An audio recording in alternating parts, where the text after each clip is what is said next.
একদিন হযরত মুহাম্মদ সাল্লাল্লাহু আলাইহি ওয়াসাল্লাম মক্কা থেকে পায়ে হেঁটে রওনা দিলেন তাইফ শহরের দিকে।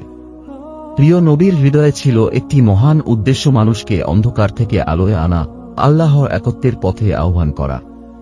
তাইফের নেতাদের সামনে প্রিয় নবী অত্যন্ত কোমল ভাষায় ইসলামের দাওয়াত পেশ করলেন, কিন্তু তারা কোনো কথা শুনতে চাইল না, বরং নবীজি কে অবজ্ঞা ও বিদ্রূপ করতে লাগল।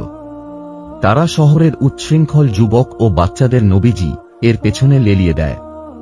তারা পাথর ছুঁড়তে থাকে। পাথরের আঘাতে নবীজি এর পবিত্র শরীর রক্তাক্ত হয়ে যায়, জুতা পর্যন্ত রক্তে ভরে যায়। প্রিয় সাহাবী যায়েদ ইবনে হারিসা রাইয়াল্লাহু আনহু আঘাতপ্রাপ্ত হন, তবুও তিনি নবীজিকে আগলে রাখেন। তীব্র যন্ত্রণা ও রক্তাক্ত শরীর নিয়ে নবীজি একটি বাগানে আশ্রয় নেন।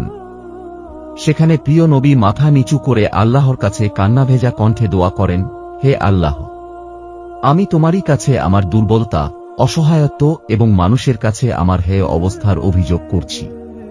তুমি ছাড়া আমার আর কোনো আশ্রয় নেই। ঠিক সেই সময় ফেরেশতা জিবরাইল আলাইহিস সালাম আকাশ থেকে নেমে আসেন।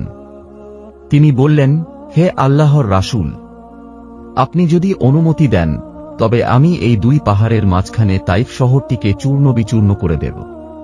কিন্তু প্রিয় নবী সাল্লাল্লাহু আলাইহি ওয়াসাল্লাম কি বলেন? তিনি বিনয়ের সঙ্গে বলেন, না, আমি চাই না তারা ধ্বংস হোক, বরং আমি চাই তাদের পরবর্তী প্রজন্ম একদিন আল্লাহর প্রতি ঈমান আনবে।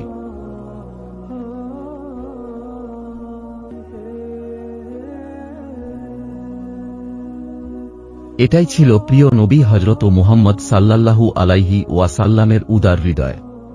তিনি প্রতিশোধ চাননি, তিনি চাইতেন হেদায়েত। তিনি গালির জবাব দিতেন দোয়ার মাধ্যমে। তিনি আঘাত সহ্য করে ভালোবাসা দিয়ে জবাব দিতেন। আজকের যুগে আমরা সামান্য কিছুতেই রেগে যাই, প্রতিশোধ নিতে চাই, কিন্তু প্রিয় নবী সাল্লাল্লাহু আলাইহি ওয়াসাল্লাম রক্তাক্ত অবস্থাতেও দোয়া করেছিলেন, হে আল্লাহ, এদেরকে হেদায়েত দাও। প্রিয় ভাই ও বোনেরা, আসুন আমরা প্রিয় নবী সাল্লাল্লাহু আলাইহি ওয়াসাল্লামের জীবন থেকে শিক্ষা গ্রহণ করি। তার মতো ক্ষমাশীল, ধৈর্যশীল ও উদার হৃদয়ের মানুষ হতে চেষ্টা করি। যদি এই গল্পটি আপনার হৃদয়ে ছুঁয়ে যায় তাহলে লাইক দিন, শেয়ার করুন আর মন্তব্যে লিখুন সাল্লাল্লাহু আলাইহি ওয়াসাল্লাম, যেন আরও মানুষ প্রিয় নবীর এই মহান চরিত্র সম্পর্কে জানতে পারে।